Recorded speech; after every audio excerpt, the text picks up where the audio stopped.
O convidado de hoje do Café com a Polícia é o Paulo Brandão, agente da Polícia Civil do Distrito Federal, integrante da Divisão de Operações Especiais. Com larga experiência na carreira e em cursos operacionais, tem muita história massa pra contar. Então serve o seu café e curte esse papo que tá legal demais.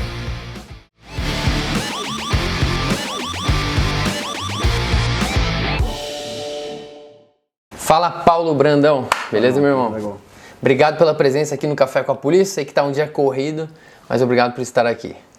O prazer é nosso, tá contribuindo, falar um pouco da nossa experiência e estamos bem à vontade aí para se você quiser direcionar. Show de bola. Vamos fazer umas perguntas aqui pro Paulo Brandão, que é policial aqui no Distrito Federal.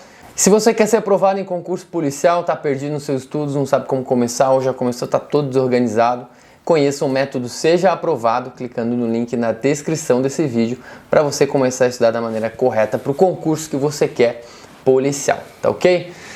Então, Paulo Brandão, você é policial aqui no Distrito Federal há quanto tempo, mais ou menos? 20 anos. 20 anos, e tem uma larga experiência. O que você fazia antes da polícia e por que resolveu ser policial? Eu ingressei na polícia muito novo, né? Na verdade, nem sabia o que era ser polícia. Eu almejava ser policial federal, e comecei a estudar, né, depois de sair da faculdade. E logo tive êxito num concurso do Tribunal de Justiça, aqui em Brasília, em que eu fiquei um ano, né, como na época era técnico, né? E já tinha sido aprovado em alguns outros concursos, né? Polícia Rodoviária Federal, Polícia Federal estava nas etapas ainda. E assim, ao entrar na polícia foi um choque de realidade, pô. 22 anos praticamente que eu tinha na época. Você trabalhava com o quê? No Tribunal de Justiça. Uhum. Né? Então era um mundo que eu não sabia a menor ideia, na verdade. Uhum. Mas alguns pontos me chamavam muita atenção, por exemplo. Eu não me via 25 anos, 30 anos fazendo a mesma coisa naquele mesmo lugar de um Tribunal de Justiça. Uhum. Não que seja demérito. Mas eu gosto muito da questão de rotina e onde eu acabei trabalhando esse longo tempo na polícia me proporcionou praticamente aquilo que a minha personalidade acabava casando. Uhum. Que é não ter rotina, sair para trabalhar, não saber a hora que volta, o que vai fazer. Eu sempre fui muito... ativo? Isso foi muito familiar da minha pessoa. Você tá fazendo o que no Tribunal de Justiça? Era estágio ou era... Não, era concursado. Concursado já? Concursado. Qual cargo que tu estava lá? Eu tinha passado para técnico e para analista, mas, como eu falei, estava estudando para a Polícia Federal. A meta era a Polícia Federal. Quando eu comecei a estudar, se eu te fizer uma ordem cronológica, eu comecei mais ou menos em janeiro, caiu a ficha, eu quero estudar para concurso. Aí comecei a estudar. Porrada. Na época eu não era formado em Direito ainda, e depois que eu entrei na polícia me formei em Direito, eu tinha outra graduação. E fui para a primeira aula de cursinho, o professor de Direito Constitucional deu uma porrada de questões assim, cara, nós já tivemos umas 20, só de pegadinha de concurso. Eu não acertei, eu acho que 2. Eu falei, não, isso aqui não é para mim, não é possível. Aí, vou estudar. Aí comecei, peguei pesado, não quis desistir, né? Aí dei continuidade, mas a meta era a Polícia Federal. E eu comecei a fazer vários concursos ao longo do ano para teste, para pegar tempo de prova, para pegar bizu de banca. E nesse percurso eu comecei a passar em outros concursos adjacentes. Não era a minha meta, mas... E dentre eles foi o tribunal, e eu passei muito bem. Eu passei entre os 10 primeiros na época. E aí eu tinha passado na polícia aqui, e o concurso da polícia realmente demora. Ele demora mais ou menos, são várias etapas, né? Desde a parte da prova, escrita, desde a parte que aí vem investigação, psicotécnica, toda essa parte, então demora muito. E aí saiu o concurso do tribunal, eu acabei fazendo nesse tempo. Por mais ou menos, sei lá, o edital tinha saído no início do ano, a prova foi em abril, junho, uma coisa assim. Em outubro eu estava trabalhando. E foi praticamente uma experiência de um ano, enquanto estava fazendo as outras etapas do concurso. E aí eu fui chamado para a polícia, né, fazer o curso de formação na época. Já estava no tribunal. Então praticamente foi muito pouco tempo a experiência que eu tive nessa parte administrativa, assim falando. Né? Basicamente foi isso. Você estudou quanto tempo para conseguir passar? Nessa primeira... Só uma curiosidade, o salário da polícia que você queria entrar pro TJ era igual? Não. Na época, o TJ, o salário não era bom. Era, sei lá, a polícia era 3 vezes o valor. Entendi. Além de ser um trabalho com um serviço que você ia gostar mais, o salário ainda é de perfil, porque pô, tem gente que... o ambiente do tribunal, sem dúvida nenhuma, é carreira brilhante, assim. Você quer crescer, você quer estudar, pegar aquela questão jurídica, estar ali manuseando o processo. Às vezes você vai pegando ali uma função de confiança, que você vai acabar sendo Isso é ao longo da carreira, evidente, né? Mas pra mim, cara, não era a minha identidade. Que pese eu ter me familiarizado muito com a questão do direito. Foi aí que eu entrei na faculdade, inclusive, né? Depois que eu já estava quase que finalizando ali a minha etapa de ser chamado na polícia para ser na época do tribunal, né? Mas foi uma experiência relativamente boa, porque o ambiente de trabalho do tribunal é excelente, pô, né? Você tem hora para entrar, hora para sair, tem um plano de saúde bom, tem umas condições acessórias excelentes, porque às vezes não é só o salário direto que você tem que levar em consideração, são as coisas indiretas, né? Mas o caminho era esse que eu tinha de seguir, que era uma polícia. Quando eu tomei posse, eu abri essa janela desse mundo que eu não fazia ideia, muito novo, muito inexperiente, né? E aí eu falei, caraca, o que tá me esperando aqui? E foi tudo muito novo, foi um choque de realidade, né? E pra mim foi igual cachaça, foi amor à primeira vista. Gostou, assim? Não, assim, não tive, hoje, ao longo desse tempo todo, olhando para trás, primeiro que parece que foi ontem, quando eu entrei na polícia, né?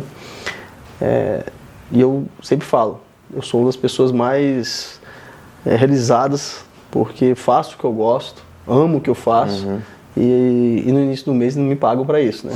Então, isso aí é maravilhoso. E já no teu treinamento para entrar na polícia, você já sentiu um choque do que estava te esperando? Bem, na academia de polícia, a gente é muito... É igual te preparar se eu chegar pra você aqui, ó, eu vou te levar pra um parque de diversão, tá? Ó, lá vai ter uma roda gigante, vai ter uma montanha-russa, vai ter um trem fantasma. Você pode treinar isso aqui fora, que você não faz, você vai pensar e vai imaginar, mas quando você tá lá andando na montanha-russa, é que você realmente sente o frio na barriga, né? A prática é diferente. A prática é totalmente diferente. Então, a academia de polícia, ela vai ali e dentro dentro da polícia em que eu fiz o curso de formação, algumas matérias acabam sendo mais voltadas ali para o concurso, que a primeira etapa a gente ainda não é nomeado. Então, por um caráter de segurança orgânica, segurança de informação, muitas matérias que são afins acabam não sendo passadas no curso de formação. É só o basicão, treinamento de armamento e tiro.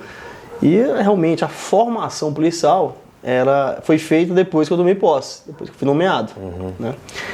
Mas assim, é uma parte, talvez dos momentos que a gente relembra com muita saudade, a questão do saudosismo mesmo, melancólico, é a questão da academia, que é uma época de transição mesmo. Você está indo de um mundo que você às vezes é um advogado, é um professor, até às vezes um empresário, sei lá, dependendo da atividade, e abre ali faz uma cisão que no dia posterior você se torna policial, né? Que é um choque de realidade, que é totalmente tudo diferente do que você sempre fez na sua vida. A academia na tua época, ela era mais militarizada ou não? De cortar o cabelo, de raspar? Não. Porque lá em Santa Catarina... A gente tem a questão da hierarquia da disciplina como balizador. Certo. Mas pela peculiaridade da instituição, acaba que isso não era muito cobrado dessa forma. É evidente que a gente sabe que tem outras academias hoje que acabam tendo esse viés mais paramilitarizado ou militarizado, propriamente dito, né? Que eu não vejo de forma nenhuma de forma negativa. Essa questão que você fala, hierarquia e disciplina, a disciplina, não é se apresentar de qualquer jeito, estar de qualquer jeito, ter forma de se falar, enfim, não é questão nem de submissão. Mas o que nós tivemos, evidentemente, foi um dos cursos de formações até um pouco mais longo, que hoje é a realidade, né? E E passou bastante tempo também até ser chamado, que é ruim, né? Porque tem algumas academias que quando você entra no concurso, você na verdade toma posse e aí você faz o curso de formação, né? Aí talvez ali até a questão de puxar mais, de ser mais rígido com essa questão de ali, fica até mais fácil, né? Mas você está numa etapa de um concurso, você não está tratando como um policial propriamente dito, né? Você está falando com uma pessoa que está fazendo uma etapa de um concurso e que dependendo da condição que está ali, ela não é obrigada a fazer aquilo, ela pode desistir a qualquer hora, inclusive, né? Que aqui é diferente, né? Aqui você não é nomeado e faz a academia. A academia você faz e depois você é nomeado, né? Isso. Lá a gente já entra empossado, né? Então, se não passar na academia, é exonerado, no caso. Mas acaba difícil, é sempre difícil, porque pelas conversas que eu tenho, que eu conheço gente de todo que é do Brasil, né? Todos os estados praticamente, tem os dois lados, porque quando você faz, como a nossa etapa aqui, a parte da academia não é voltada para, não é já como você está nomeado e empossado, qual é a desvantagem disso? Você não pode passar determinadas condutas, treinamentos que são exclusivos do policial, porque você não sabe nem se a pessoa vai entrar na instituição. Como você vai abrir a porta da sua casa, se aquela pessoa nem você sabe se vai estar lá com você, né? Algumas informações bem importantes. Beleza, mas aí você tem que fazer um segundo curso, porque essa pessoa fez o primeiro, não foi um treinamento por completo, aí você tem que trazer ela de novo, voltar para a academia com tomar posse e a nomeação. Esse é o lado da desvantagem. Do lado de já a vantagem, aí quando você entra, já toma posse e vai fazer um curso de formação, que seria outra ótica, né? Aí vem a questão do que, cara, se você não passar, você já é um servidor público, aí você tem de entrar na legislação. E na legislação, por exemplo, nós somos regidos pela 8.112, que é subsidiariamente, né, porque a 4878 que nos rege. Aí, eu não posso, só simplesmente porque você reprovou no tiro, você não pode ser demitido, exonerado do seu cargo. Né, porque você tem naquelas condições de que quais as etapas que o servidor vai ser exonerado do cargo. Mas foi por insuficiência técnica, não tem a prisão do curso de formação. Então ainda num limbo ali, difícil de ser resolvido. É difícil, tem recuperação lá e tudo. Mas na minha academia ninguém foi exonerado. Só que teve gente que passou entre concurso e pediu para sair mesmo, mas o contrário de ser exonerado, não. Enfim, você fez o seu treinamento, depois de um tempo foi chamado. Você trabalhou... Você foi direto para trabalhar em Brasília? Foi para cidades ao redor? Brasília tem uma peculiaridade que o lugar mais longe é 50 quilômetros, né? Só que, na verdade, eu fiz 2 concursos na minha instituição. O primeiro foi para o cargo de agente penitenciário. Certo. Porque o agente penitenciário fazia parte dos quadros da polícia. Na época. Isso. Então, foi o primeiro... Era tudo junto. Aí foi o primeiro cargo que eu assumi dentro da polícia. Fiquei por lá por 5 anos, fui para a unidade de operações especiais da época, que era voltado para o sistema penitenciário. Então, trabalhou em presídio? Trabalhei. No sistema mas foi voltado para o sistema de operações especiais, que é para escolta, intervenção em presídio. Né? Não trabalhei especificamente dentro do presídio. Sim, não fez plantão em presídio, né? Não. Mas transporte preso. É mais o serviço ali operacional voltado para o ambiente carcerário, né?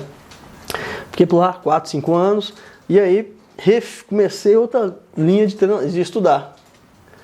Aí estudei para a Polícia Federal novamente, Polícia Rodoviária e abriu outro cargo, né, que no caso de vocês, não sei se é comissário, é inspetor. Agente, né, abriu outro cargo de agente de polícia. E aí eu fui e refiz o concurso, né, e passei. Tu fez outros concursos? Foi. Aí, caramba.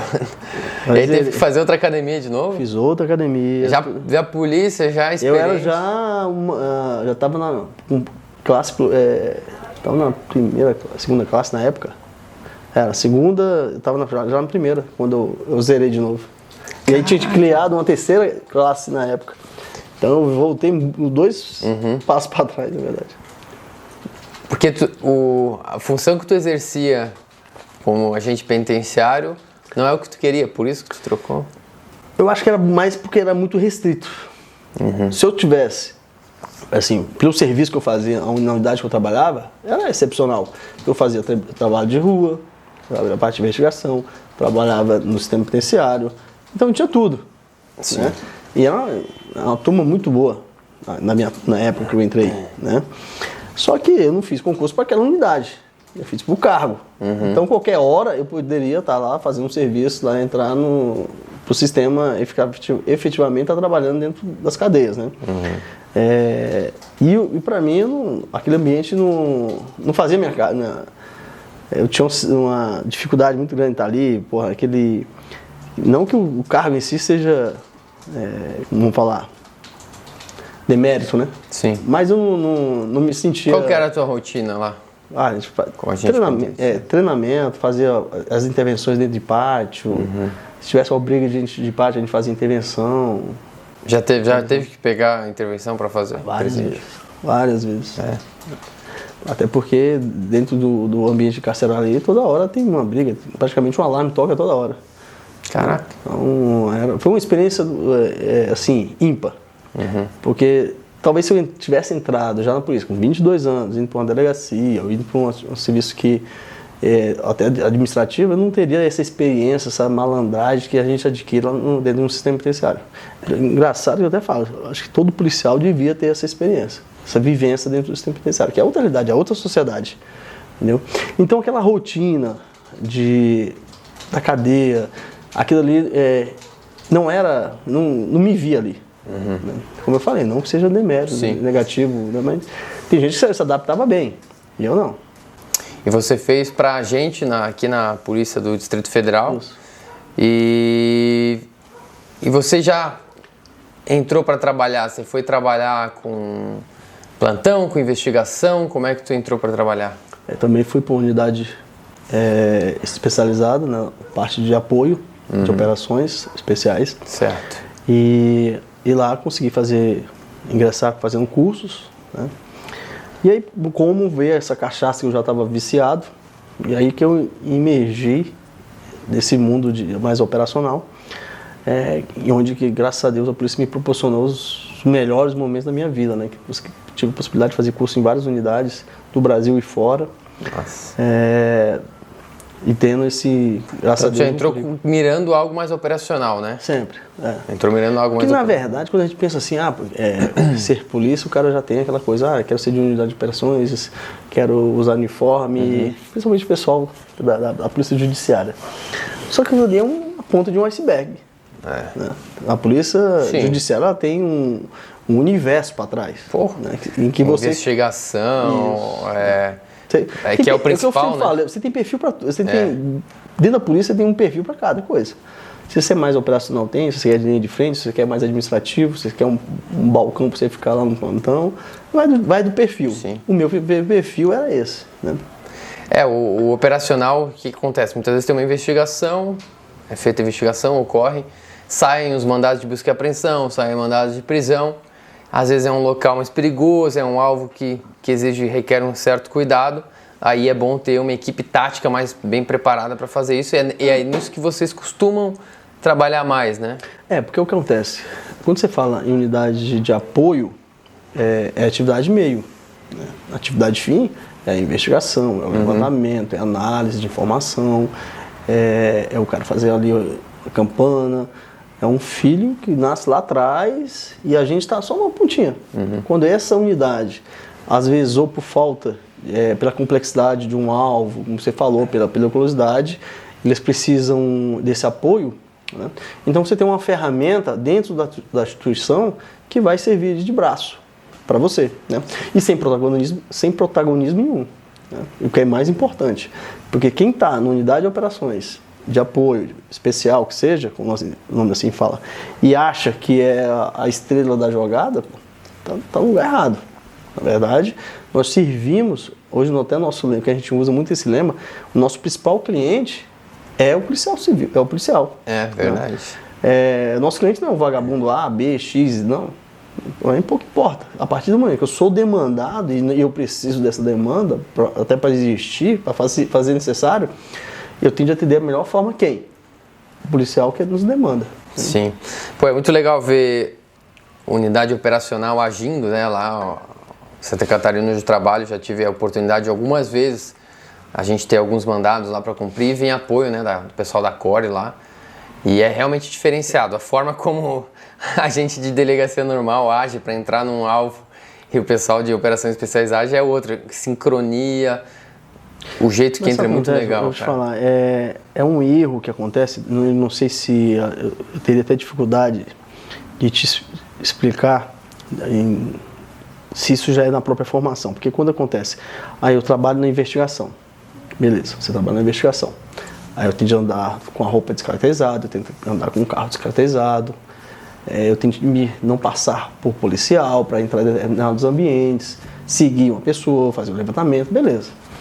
E a pessoa entra tanto nessa rotina, que ela vai perdendo aquele viés ou tático ou técnico, e ela acha que nunca vai precisar, por exemplo, fazer uma recarga tática, nunca vai precisar fazer uma resolução de uma pane.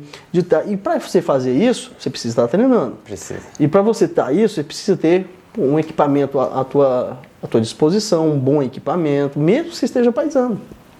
Então o cara começa a pensar só porque ele é da área fim e de investigação, que ele não precisa ter técnica. Não é, pô. Como você fala, qual a diferença sua da sua equipe, da unidade convencional, para uma equipe tática? Vamos lá. Vocês não conseguem ter uma linha de treinamento, vocês não conseguem ter equipamento, porque é difícil ter equipamento especializado para a unidade, para uma polícia toda. Né? E treinar a polícia toda, sempre, tá? Rotina de continuidade, manutenção de treinamento, e não só isso, a questão também de se investir porque sai caro, grupo tático sai caro, é proteção individual, é tudo isso, né?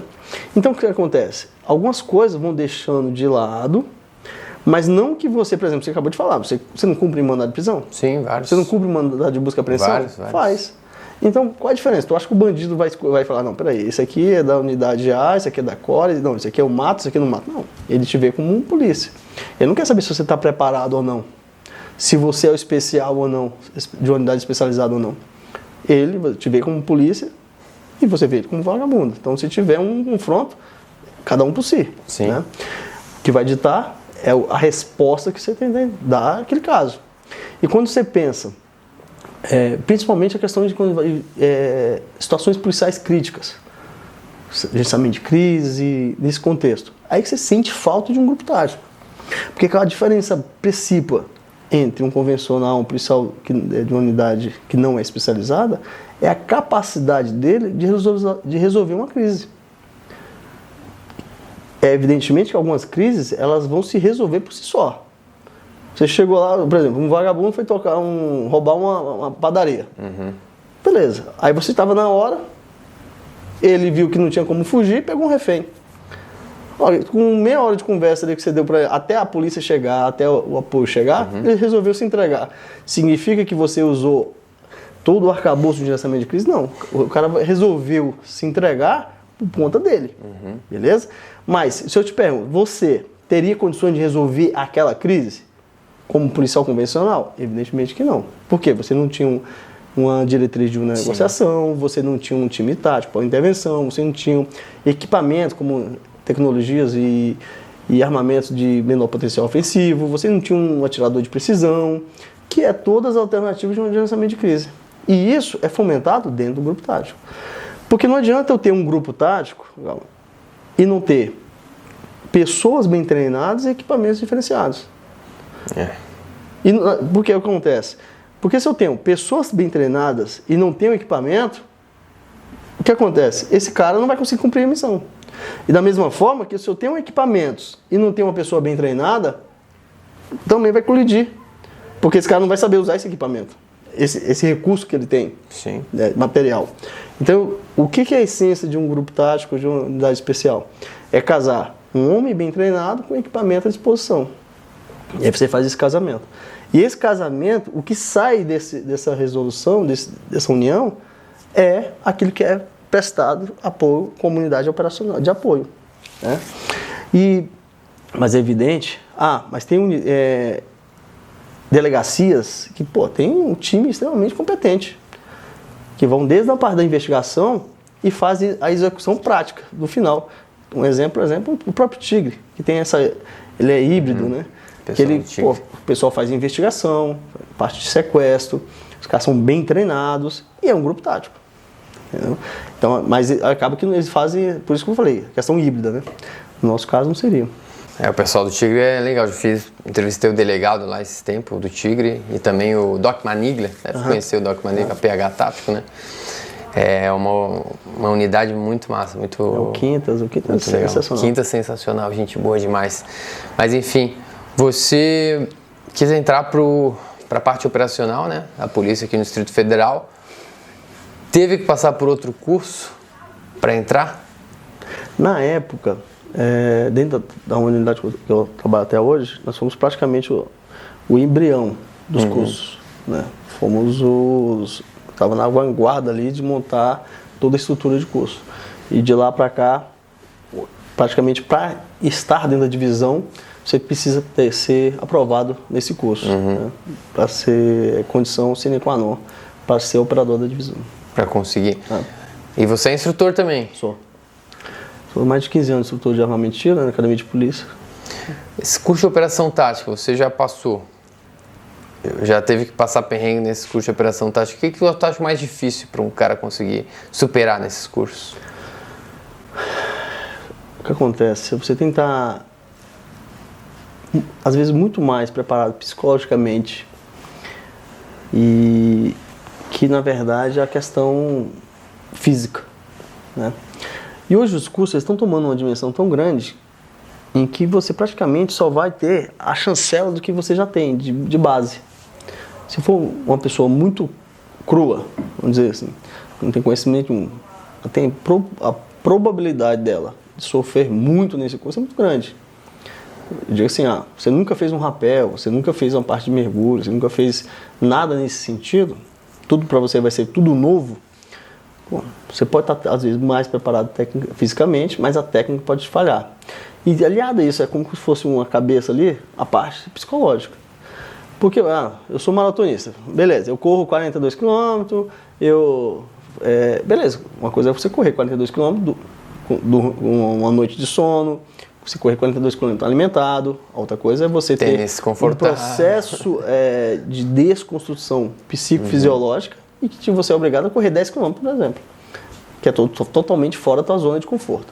O que esses cursos acabam buscando? É justamente você trabalhar aquele limite da tua zona de conforto e você ter a capacidade reativa, de raciocínio, de lidar com aquele desconforto de uma forma mais proficiente, né?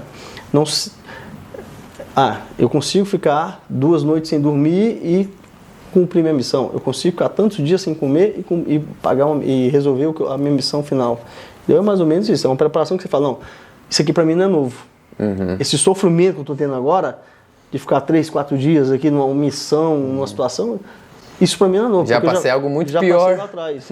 Até pior, né? Num curso, né? Nós estamos agora completando praticamente 1 ano do que teve uma situação aqui em Brasília bastante emblemática, que tomou notoriedade, né, no Brasil, que foi o caso daquele Lázaro, né? Sim. Então, nós ficamos ali, tinha uma situação que ficávamos 1 semana dentro do mato.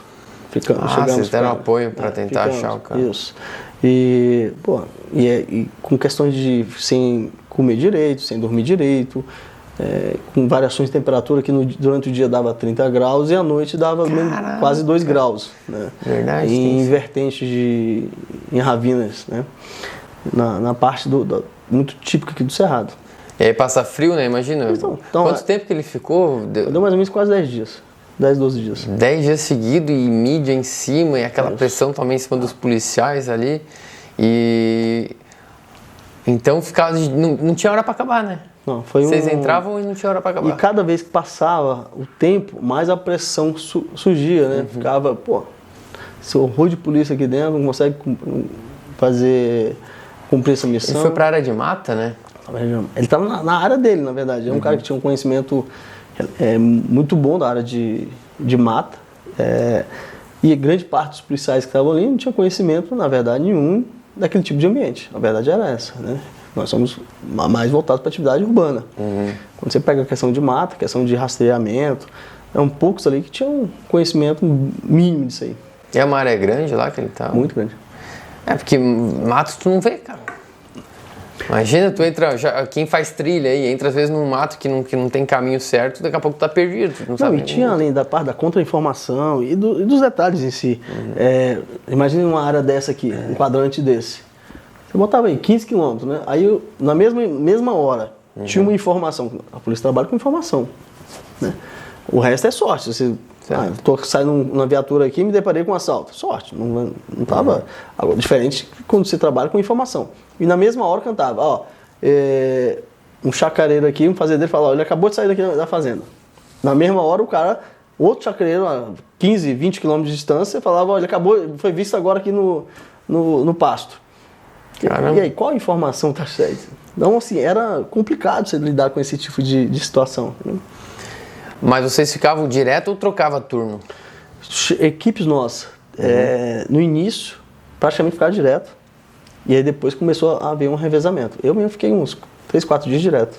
Diretaço? Direto. Aí eu levo o quê na mochila? Leva mantimento? Não, ia pro posto de gasolina, isso? Voltava, comia, ia de novo pro campo. Né? Porque eram várias... Fazia aquela parte de pra dormir, como é que fazia, cara? Dentro de viatura, onde tinha. Caraca. Postava.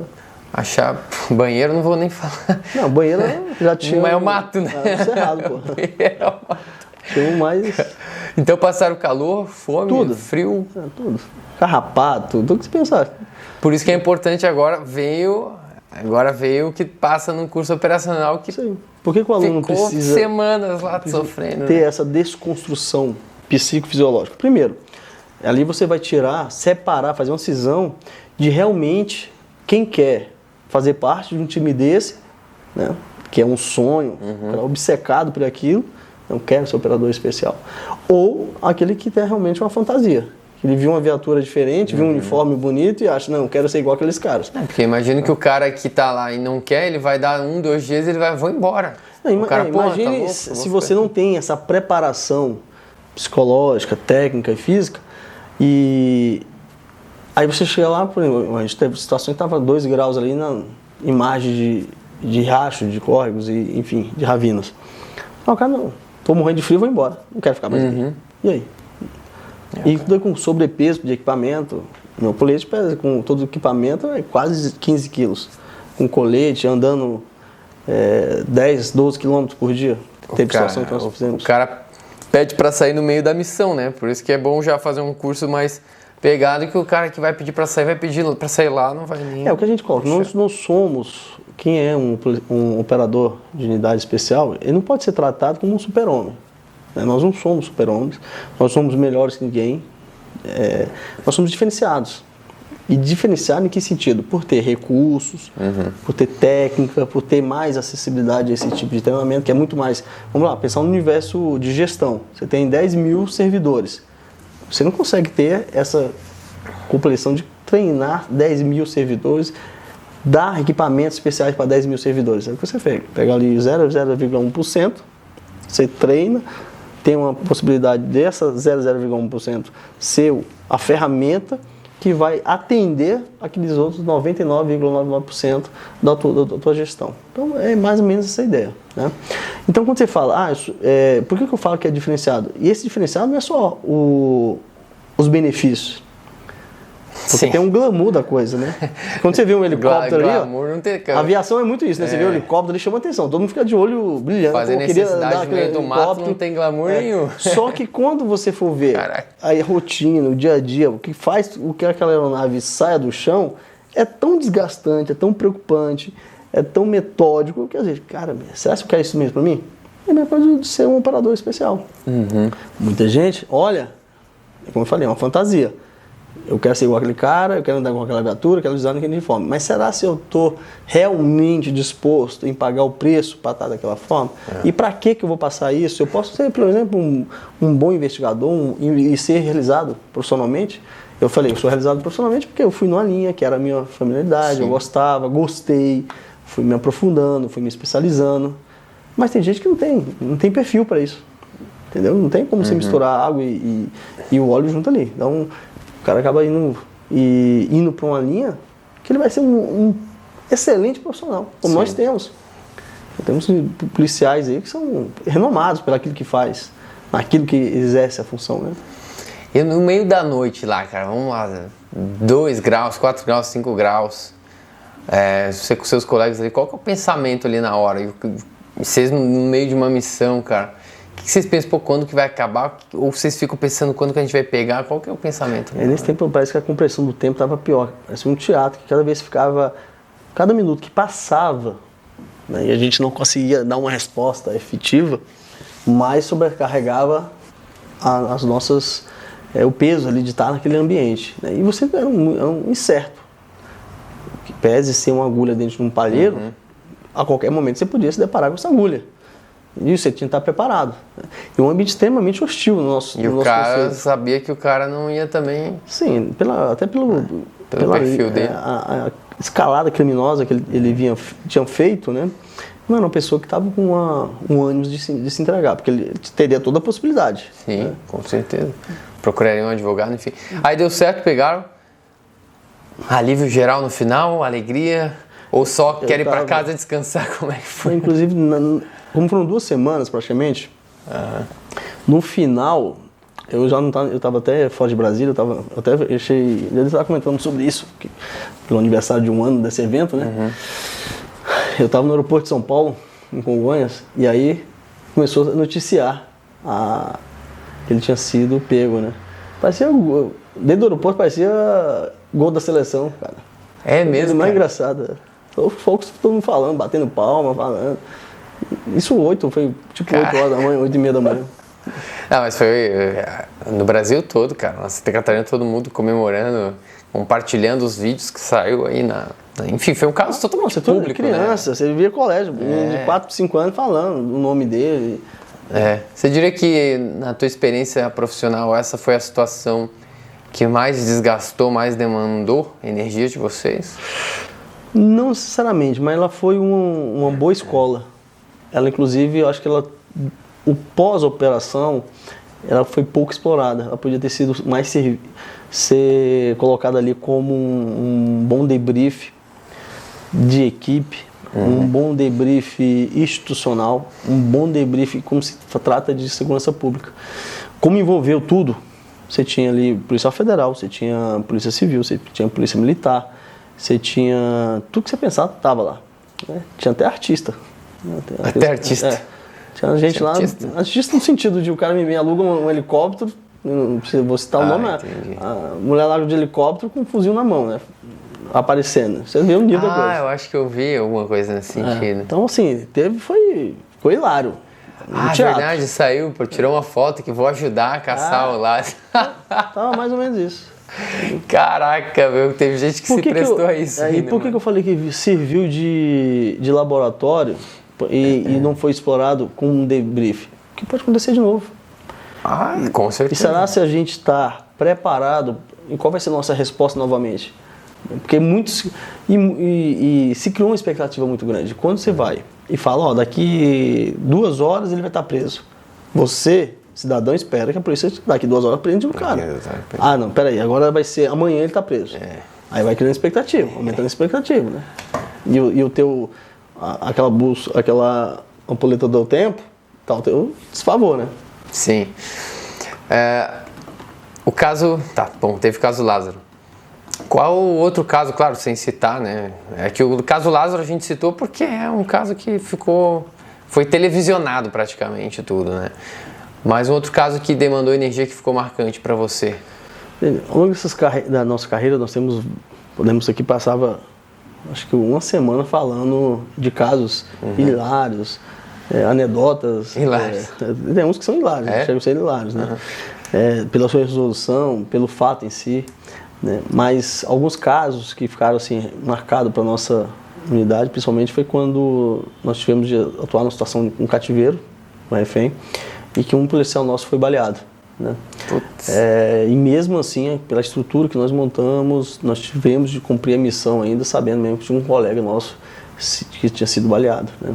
Então, quando você vê um colega seu, que você está ali todo dia, e acaba que a gente, por trás daquele uniforme, tem um ser humano, né? Tem um pai de família, tem um filho, e por nós sermos, acaba ser essa unidade, que nós não somos meramente um número, Institucionalmente nós somos, a matrícula sua é tal, a matrícula de fulano é tal, e institucionalmente é isso. No dia que você ou morrer ou se aposentar, o seu número, a sua matrícula é para outra pessoa. Né? Alguém vai assumir essa matrícula. Mas, internamente, né, nós somos pessoas, então você acaba se relacionando, você vai às vezes, se tem uma pessoa que é mais próxima a você, você vai conhecer a esposa dele, você vai ir para um final de semana no churrasco da casa dele, enfim, você tem essa parte interpessoal. Só que no viés principal, você está cumprindo uma missão, o teu objetivo final, e ali tem um colega seu que você às vezes tem um relacionamento interpessoal com a família, no dia a dia, e você vê o cara ali sangrando no chão, né? Caraca. Então, se a equipe não tem uma estrutura, não tem um planejamento, que até isso tem essas contingências, se eu falar que eu não posso me preparar, que eu não tenho que me preparar para um dia ou eu ser baleado ou alguém da minha equipe ser baleado, pô, tá errado. Você tem que vivenciar com isso. Faz parte da tua realidade. Né? E nesse caso, foi baleado? Tem sempre alguém da equipe para fazer o socorro, né? Isso aí já é... Como é uma situação de cativeiro, uma situação de crise, como a gente fala, situação policial crítica, né? A gente já tenta fazer um arcabouço muito mais planejado, que requer só a complexidade em si da resolução da crise. Então nós tínhamos ali uma estrutura, tínhamos 2 ambulâncias, tínhamos 2 equipes. Conseguiram salvar o colega? Graças a Deus. Pá, que bom, cara. Graças a Deus. Só que na hora tu não sabe o que vai acontecer, né? E mesmo assim, tem que cumprir a missão, continua. Não, cumprimos a missão, não fomos saber o que tinha acontecido com ele, o resultado foram horas depois. Já tinha na hora tu consegue desligar e focar esse... Impressionante que você sabe que... como isso não é uma situação que você vai estar lá parado ali para resolver, que não depende de você. Sim. Né? A vida dele ali é dependida daquela, como eu falei, daquela estrutura que nós tínhamos montada, né? Um bom resgate, uma evacuação em tempo hábil, levar para um hospital de referência para ser atendido, né? Ou por via aérea ou por terrestre, sei. Qual foi o plano médico, qual foi o plano que nós estabelecemos? É esse, então foi cumprido. Então havia uma previsibilidade. Sim. De alguém ser baleado ou alguém machucado. Então foi esse recurso que deu esse ponto. Já sabe para onde vai, caso aconteça tal coisa, para onde vai levar, como vai levar, quem vai... Isso aí já tudo é pré-ordenado e ajuda demais no momento da crise, né? Que não fica aquela coisa, aquele desespero, o que fazemos agora? O NHS, né? Não que o seu NHS, que às vezes você tende a adaptar ele. Você não vai prever tudo, mas também contar com a sorte. O NHS todo, às vezes, vai te ajudar, não é sempre assim, né? Tu lembra como é que foi teu sentimento após uma primeira ocorrência de grande vulto, cumprimento de grande vulto, troca de tiro, enfim, depois ao chegar em casa? Como é que tu se sentiu? Eu respondi essa pergunta um dia desse. Ser policial, primeiro, eu vou fugir um pouco, não é uma profissão qualquer. Eu até falo, é um estilo de vida diferente. É tudo diferente. Por que é um estilo diferente? Se você é contador, você sai do seu escritório no final do dia, você desliga o seu computador, vai embora. Contador. É contador. Você é contador, já tá. Beleza. É verdade, tá ali pra dizer. Desligou o computador, você pode ali embaixo, ele pode ser o que ele quiser. Pode ser, eu sou farmacêutico, eu não sou ninguém. Beleza. Mas o policial não. Ele incorpora um estilo de vida que ele vê as coisas diferentes, de uma forma diferente, né? E vai da forma que você anda, da forma que você se veste, as pessoas que estão com você, onde você vai. Você acaba naturalmente mudando o seu comportamento, né? Por causa da sua profissão. Então, quando eu entrei na polícia, e eu vi essa mudança, e foi um quebra de paradigma, né? De repente eu estava num mundo muito bonito, de terno e gravata, horário para entrar, horário para sair, de repente, toma uma arma, você agora vai para dentro do sistema penitenciário, fazer isso e aquilo, então assim, é um choque de realidade, né? Quando você fala, então você pegou uma ocorrência que te chamou a atenção e como você chegou em casa. E é onde eu quero chegar. Quando eu entrei, eu queria ser um bom policial. Porque tudo que eu faço, eu quero ser, Sim. melhor. E aí, pelo menos tento, né? Mas, por exemplo, para ser um bom policial, eu tenho de ser bom de tiro. Aí comecei a treinar, tiro, comprava uma máquina de recarga, fazia recarga, ia para estandes, treinava. Mas não foi suficiente. Chegar, não é só isso que basta. Não, então eu tenho que ser bom tecnicamente. Então comecei a fazer curso, ser bom naquilo, fazer aquilo, buscar, sei lá, até curso que tinha lá, rapel na lua. Eu ia correr e fazer um curso de rapel na lua, tá? Não era isso. Falei, não, o que faz a diferença para ser um bom policial? E aí, depois dos 10 anos de polícia, caiu a ficha. Você é um bom policial, você tem que ser resiliente. Ser resistente à frustração. A verdade é essa. Como você falou, uma ocorrência de grande vulto. Às vezes você faz um servição, você faz uma atuação bacana, aí tu chega em casa, tu tá 5, 10, 15 dias fora de casa. Aí tu chega lá, a tua esposa, puta com você, porque você tá tanto tempo fora de casa. Você cansado, trabalhou pra caramba. Às vezes você chega, foi um servição, aí daqui a pouco a atuação tá sendo questionada. Pô, mas vocês agiram com ilegalidade, com abuso, vocês erraram aqui, fizeram aqui, não sei o quê. Audiência de custódia, hoje tem audiência de custódia, né? A imprensa metendo o pau, às vezes o Ministério Público, no controle externo, batendo em cima de você, porque vocês fizeram aquilo, vocês agiram assim, porque não fizeram assim, porque não fizeram assado, aí começa a aparecer os especialistas. Aí aquela ocorrência que você achou que foi do cacete, maravilhosa, ela te virou uma dor de cabeça tão grande, eu falei, caraca, o que eu achei que era top da galáxia, eu agora estou passando dor de cabeça com isso, né? Então é isso, então é uma frustração, mas como você ama, quando você gosta, você vibra, você faz aquilo ali pra gente fica, você engole, é mais um, vamos embora, tem que ser profissional. Tem que ser resiliente, porque caso não seja, você acaba ficando mal, né? Tem quantos policiais que ficam doentes, né? Acabam ficando doentes. Principalmente quem entra na polícia por questão de salário. Principalmente. Se você entra na questão, primeiro, não é o melhor e não é o pior, né? Dependendo do local. Mas se você entra achando que você vai se satisfazer por uma questão de salário, você vai se frustrar logo, entendeu? Vai. Você entra... Se você não tem perfil, principalmente. Se você não tem um perfil hoje, infelizmente, acaba que grande parte das pessoas... isso aconteceu principalmente na pandemia. Os outros concursos fechados e as carreiras típicas continuaram, principalmente polícia, né? Necessidade de trabalho. Você viu migrando alguns perfis que não tem nenhum direcionado para a polícia. Você vê, nitidamente. Então, é muito propício que isso lá na frente, o cara vê, cara, isso aqui não é para mim. Mas pela questão que ele precisa de um trabalho, ele precisa de um emprego, ele está estudando, ele passa, é o que tem para janta, ele vai ser policial. E lá na frente vai se chocar, vai ver, isso aqui não é para mim. Concurso público é muito isso, né? Como é que tá o teu horário aí? Não, tranquilo. Onde é que é a tua reunião? 17 horas. Onde é que você anda com uns 10 minutos? Dá para sair. Tá, beleza. Você, indo nesse sentido, você já viu colega seu ficar mal dentro da polícia? Pedir para afastar psicologicamente? Já. E é ruim. Porque ali você... A primeira coisa que acontece com o cara é o cara ter a arma dele ser impedido de estar andando armado. E tirar uma arma de um policial é quase tirar a roupa, né? Não tem... É muito complicado isso. Então, o primeiro ponto que acontece é isso, né? E aí você tem que fazer um processo de adaptação, que às vezes o cara só é afastado, ele não fica totalmente fora do contexto laboral, né? Ele só é retirado lá por problema psicológico, tira uma arma dele. Aí te coloca para o cara trabalhar junto com você. E aí? Onde é que você vai botar o cara dentro de uma delegacia, dentro de uma unidade, que todo mundo está armado, tem arma para tudo que é canto, né? E isso é preocupante. E dentro das ocorrências que mais a gente tem dificuldade, é muito complexo, é quando você se depara com um policial em surto. Pra gente é o pior cenário. Se você pudesse prender qual a crise, porque todo mundo quer ter uma ocorrência de ouro. A verdade é essa. A gente vive talvez uns 30 anos lutando para ter uma ocorrência de ouro, para que você possa atuar, essa, como você falou, uma ocorrência de grande vulto, né?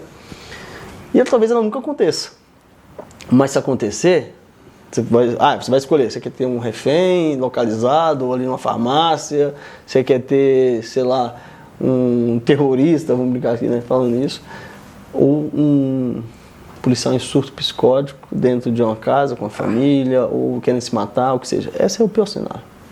Porque às vezes é uma pessoa que conhece a tua técnica, conhece a tua estratégia, pode ser até uma pessoa da tua unidade, né, e você trazer mediante técnicas de negociação ali, trazer esse cara para uma realidade quando ele está fora da casinha, né? E talvez esses sejam os momentos mais complicados para a gente. Teve alguma situação na sua folga que você teve que agir ou por você estar atento, você conseguiu evitar alguma coisa? Já, umas 2, 3 vezes. Caramba, bastante até. Fazer intervenção. Eu não era vítima direta, né? Sim. A ação não recaía sobre mim, mas eu tive que fazer intervenção. De assalto? Assalto. Não sei se você pode contar. Foi até bem engraçado. Eu estava numa operação que ela se estendeu pela madrugada, então era em torno de 3 horas da manhã. E eu tinha acabado a operação, peguei meu carro, tô indo para minha casa, né? E eu entrei na quadra, perto do meu prédio, tinham 2 quebra-molas assim, eram vários prédios, né? E aí eu vejo um carro e um cara gritando: socorro, socorro. E eu, na verdade, nesse dia eu tava de carona, tava eu e mais outro colega. E aí o cara dirigindo o carro? Não, tinha um cara do lado de fora, a pé, gritando socorro, e um carro vindo, passando por a gente, né, em alta velocidade, dentro da quadra. Meio que indo atrás. Não, o cara tava fora. Entendi. Aí, mas o carro tava perseguindo o cara fora, né? No contexto, imagina a quadra aqui do sua. Tá. Né? Aqui é a entrada dela. Eu tava entrando e tinha um carro saindo da quadra, no quebra-mola. E uma pessoa do lado de fora gritando. Socorro. Quando a gente chegou, falou: acabou de me assaltarem aqui, ó, estão levando meu carro. E naquela coisa de... Eu era bem inexperiente à época, na verdade, eu tava novinho de polícia, aquela vibração toda, que é um dos problemas de ser novinho, né? Aí fomos atrás do cara, do carro. E houve uma perseguição e a gente estava num carro particular, Sim. Não era viatura. E aí, rapidamente houve um confronto, né? E a gente atingiu um dos vagabundos. Tinham 4 pessoas dentro do carro. Eram 4 meliantes. 4 caras. Aí 3 fugiram na hora que a gente conseguiu interceptar eles e um ficou dentro do carro, sendo preso. Caramba, mano. Na hora. Aí a gente até brinca, eu fiquei numa operação a madrugada toda, fazendo umas atuações que nós tínhamos na época, bem pontuais, né? E não aconteceu nada. Aí tu chegando em casa, se depara com uma situação dessa.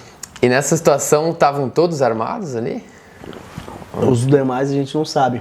Os que fugiram, Sabe, né? Mas o que ele foi alvejado, ele tava com um 38.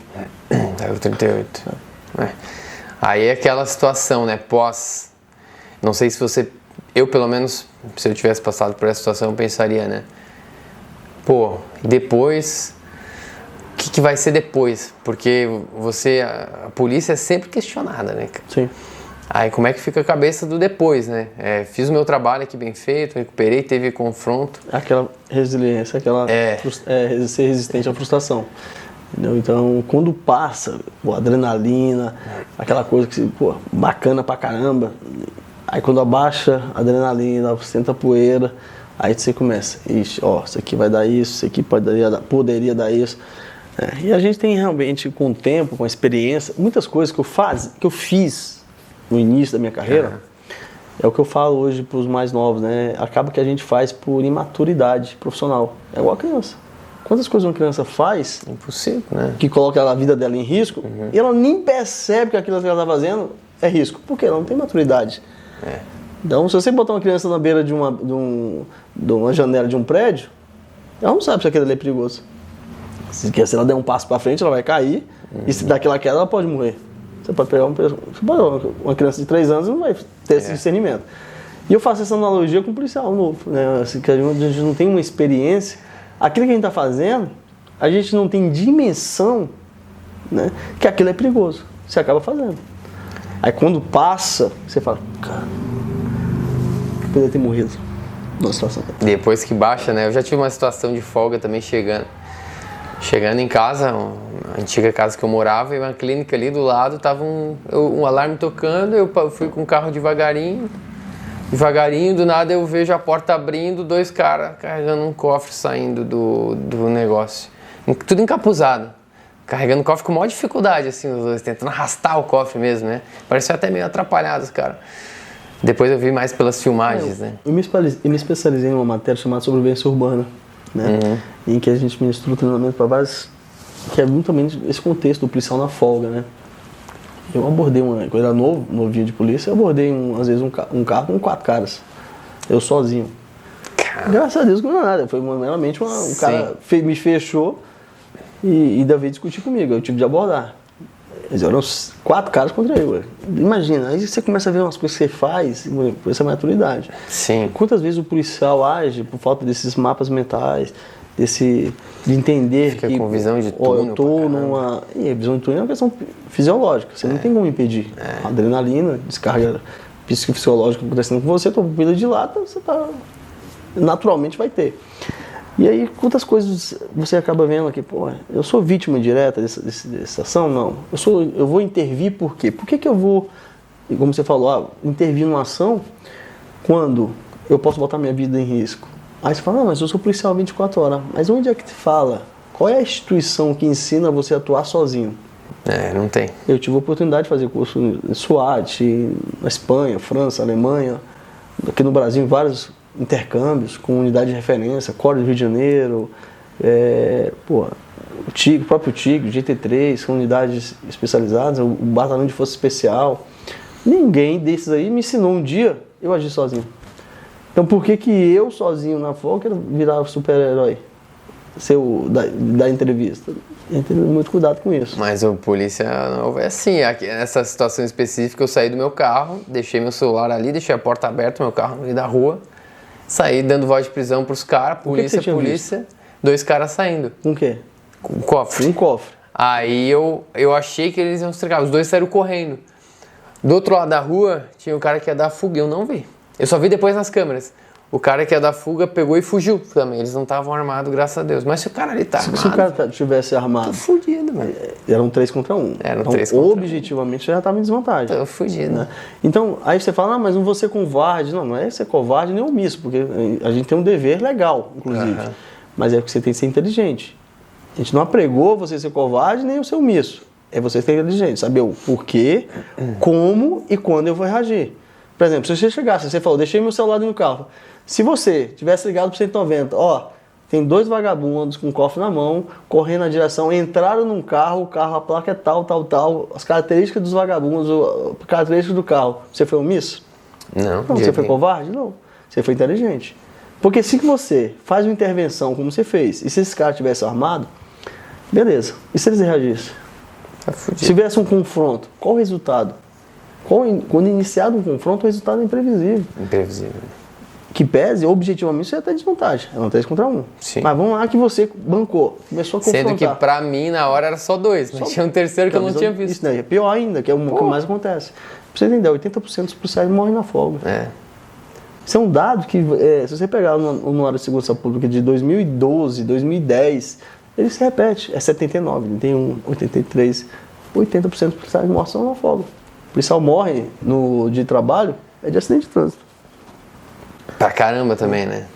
Aí eu me cuido pra caralho nisso, já tomei susto também, enfim. Experiência, né, cara? Eu acho que quando mais jovem o cara é, mais provável do cara morrer com besteira. E o cara vai ficando mais experiente, vai aprendendo a ler melhor a situação. Tu chegou a trabalhar com investigação ou sempre foi o operacional? Então, eu nunca trabalhei.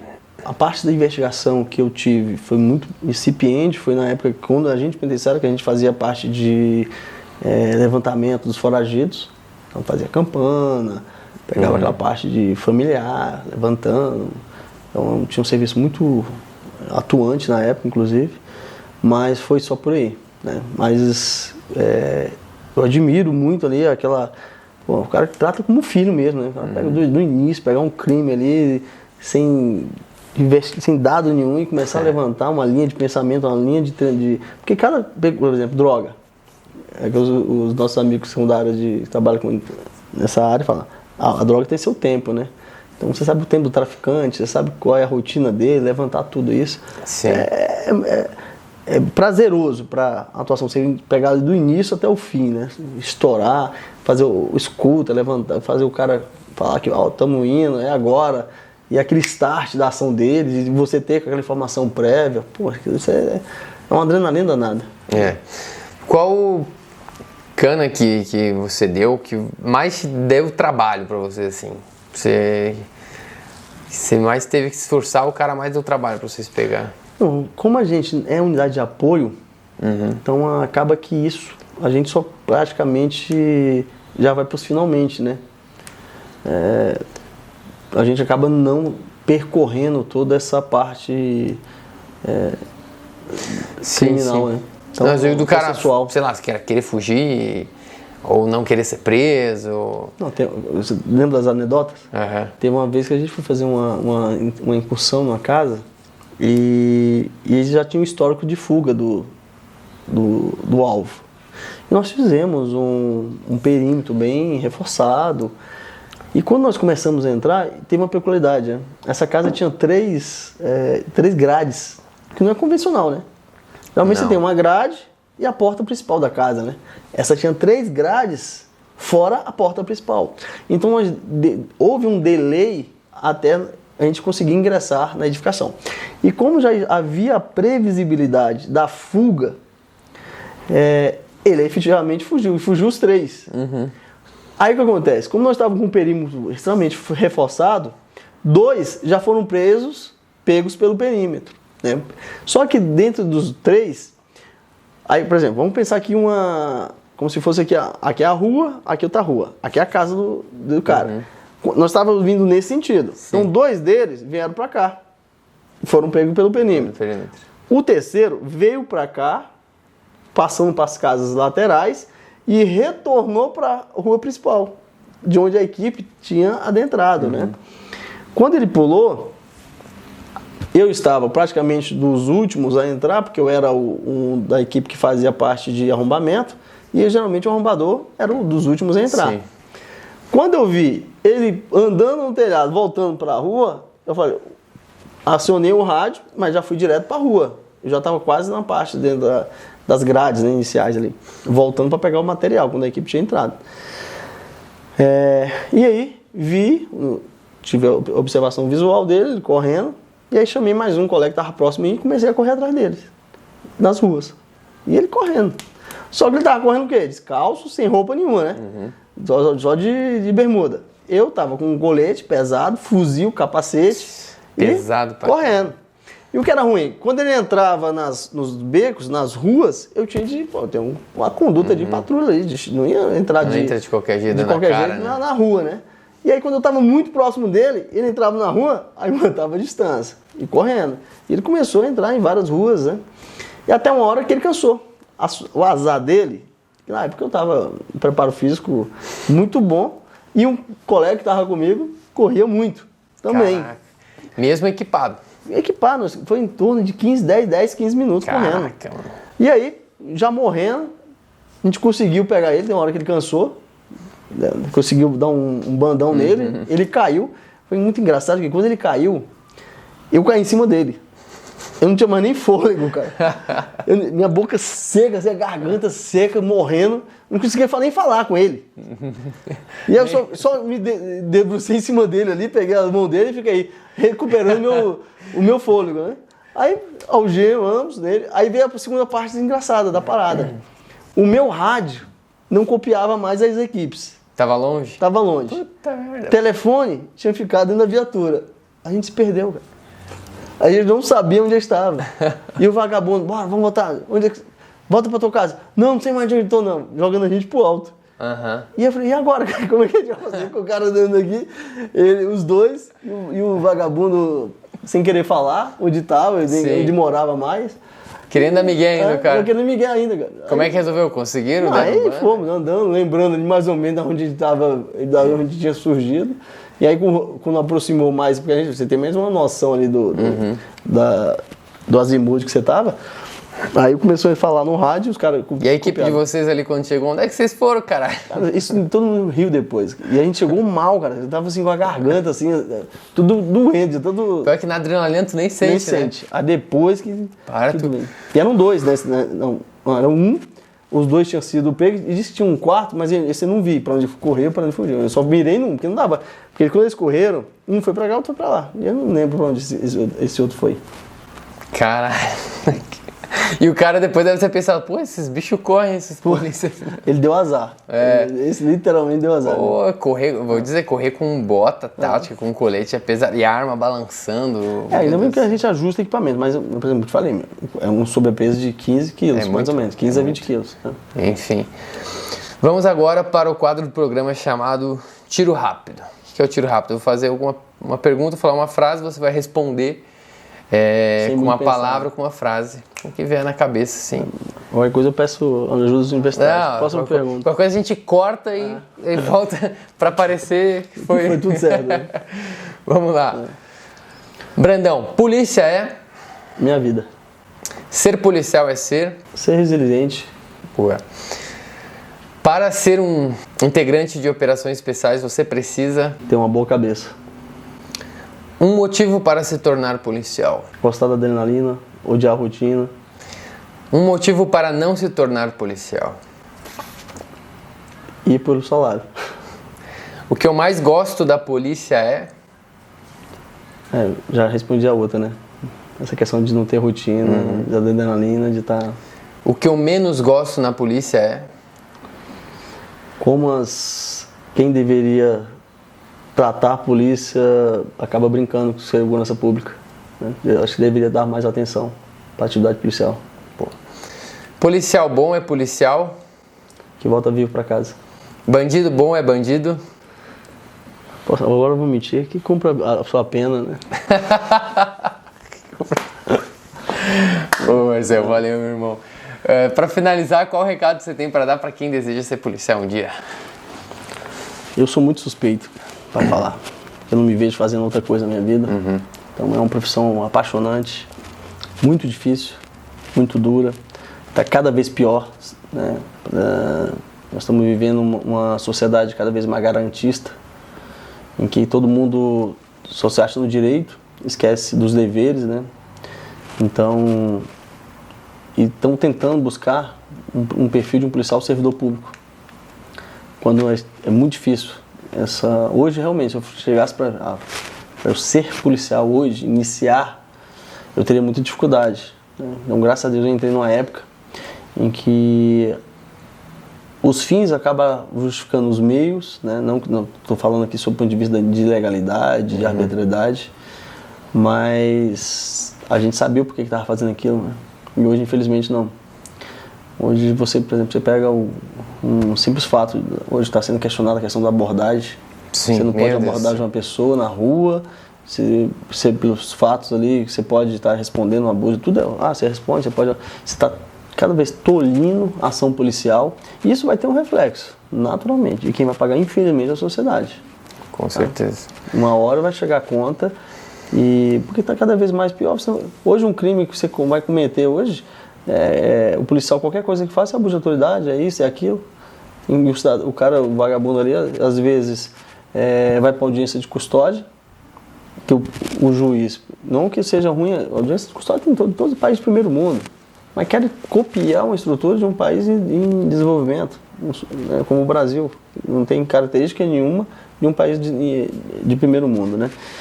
E quer copiar isso e botar isso no Brasil como elemento outra realidade. Garantista. Beleza, tem que ter? Tem. Tem que ter os direitos constitucionais? Tem. Mas aí o cara chega numa condição em que ele mata, aí ele vai apresentar numa audiência de custódia, não se pergunta nada do crime dele, não se faz relevância nenhuma daquilo que está falando, e já é quase que praticamente um Ctrl-C, Ctrl-V. Eu apanhei. Eu fui torturado. O policial foi arbitrado comigo. E aí, tá, beleza. Liberdade, relaxa a prisão do vagabundo, mande-se para a corregedoria para apurar a ação do policial. É a realidade que está tendo hoje em dia, infelizmente, né? Não estou falando que isso é 100%, não é isso, mas isso é o que acaba acontecendo. E vai chegar uma hora que, cara, não, peraí, eu vou cruzar meus braços, eu quero garantir meu emprego, quero garantir meu salário, não estou aqui, e quem vai ficar na mercê disso? Que nós somos pagos por quem? Nós estamos prestando serviço para quem? Para a sociedade. Nós precisamos ter excelência, é um dos princípios basilares da administração. ser eficiente, né? Mas tá difícil. A gente tem que se adaptar muito, tá? Realmente pensar naquilo que você está fazendo para não colocar a sua vida, que a principal missão é voltar a vir para casa, mas não colocar a tua liberdade, né, o teu emprego em jogo. Tá aí o recado, galera. Paulo Brandão, prefere se chamar de Paulo ou de Brandão? Mais conhecido como Brandão, né? Brandão, tá aí o Brandão, policial no Distrito Federal. Vou deixar as tuas redes sociais aqui embaixo pro pessoal seguir lá. Show. Você manda uma mensagem pra ele que viu ele no Café com a Polícia aí e comenta aqui embaixo o que achou, né? Comenta, vim até aqui, assisti a entrevista até aqui, que eu quero saber se você assiste a entrevista inteira, meu amigo. Não esquece de deixar o seu like também. Paulo Brandão, obrigado demais. Obrigado, foi bom demais. Show de bola. Pessoal, muito obrigado pela atenção. Forte abraço. Fiquem com Deus. Tchau, tchau.